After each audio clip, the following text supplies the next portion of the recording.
हम मीनू झा प्रणाम करे छी समस्त मिथिलावासी के और अपन चैनल मैथिली गीत माला पर मैं सब गोटे के स्वागत करे छी। एहि बेर जितिया कहिया छी से हम अहाँ सबसे साझा करल जा रहल छी। जितिया के शुरुआती भ रहल ये 27/9/2021 सोम दिन, जे दिन नहाय खायल जायत, पितरैन खुआयल जायत, माछ मरुआ खायल जायत और नदी किनार में झुंगनी के पात पर खीरा औंकरी चढ़ायल जायत।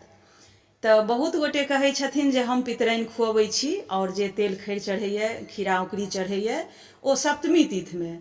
तो एहि बेर सप्तमी के शुरुआती भ रहल ये सोम दिन 1:15 दोपहर में। तो कोशिश करब जे 1:15 दोपहर के बादे करी। सप्तमी के शुरुआती में पितरैन के जे लोग खुआबै छथि ओ सप्तमी तिथि में खुआयल जाइए, तो 1:15 के बादे खुआब। और एहि बेर तो 3 साँझ के जितिया अछि, तो ओठगन सेहो अछि। ओठगन का सही समय है मंगल दिन भोर में 5:42 से पहले 28 तारीख के। तो 5:42 से पहले 28 तारीख के ओठगन करब।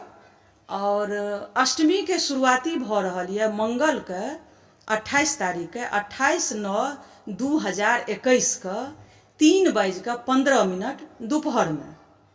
और अष्टमी खत्म हैत बुध दिन 29 तारीख के 29/9/2021 के 5:04 में अष्टमी खत्म भ रहल ये। तो 5:05 में नौमी में पारण करब बुध दिन 29 तारीख के 29/9/2021 के।